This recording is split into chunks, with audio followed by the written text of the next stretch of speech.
বাংলায় ইন্ডিয়া জোট নেই, তৃণমূলের নিশানায় বরাবরই অধীর রঞ্জন চৌধুরী। প্রদেশ কংগ্রেস সভাপতিও খোলা হাতে মমতার বিরুদ্ধে চালিয়ে খেলেছেন এতদিন।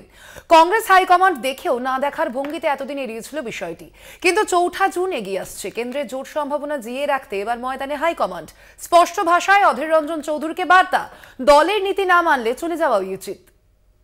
পঞ্চম দফা ভোটের আগে শিরোনামে ইন্ডিয়া জোট, যার শুরু 15ই মে। ওই দিন মমতার এক বক্তব্যে জোটের ভবিষ্যৎ নিয়ে জল্পনা জোরালো হয়। আমি দিল্লির কথা বলছি, ইন্ডিয়া জোটকে নেতৃত্ব দিয়ে বাইরে থেকে সব রকম সাহায্য করে আমরা সরকার গঠন করে দেব। পরে অবশ্য অবস্থান স্পষ্ট করে তৃণমূল। মমতা বলেন, অল ইন্ডিয়া লেভেলে অনেকে আমায় ভুল বুঝেছে। আমি বলেছি বাংলায় কোনো জোট নেই, কিন্তু ইন্ডিয়ায় যে জোটটা ওটা আমি তৈরি করেছিলাম। ওই জোটটা দিয়ে আমরা সরকার তৈরি করব, আমরা জোটে থাকব।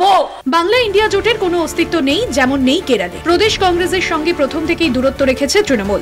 জোটের পথে হাঁটতে গিয়ে কেন হোঁচট, কেন শেষ পর্যন্ত কংগ্রেস ও বাম কাছাকাছি? তৃণমূলের কাঠগড়ায় অধীর চৌধুরী। তৃণমূলের দাবি রাজ্যের জোট না হওয়ার এক ও একমাত্র কারণ অধীর চৌধুরী।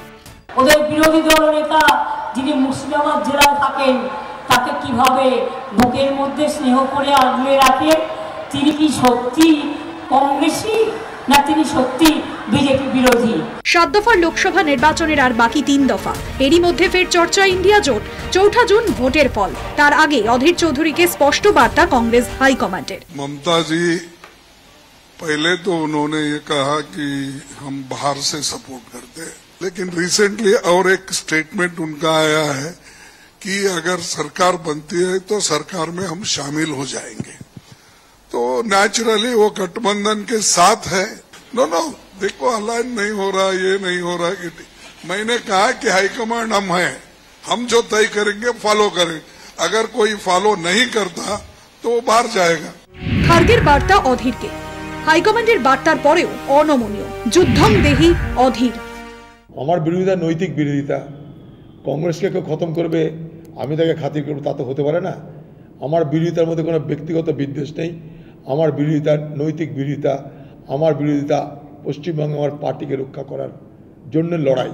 এই লড়াই আমি কোনোভাবেই থামাতে পারি না, কারণ আমি পার্টির একজন ফুট সোলজার। ইন্ডিয়া জোটের এই অবস্থানকে কড়া ভাষায় কটাক্ষ করেছে বিজেপি নেতৃত্ব।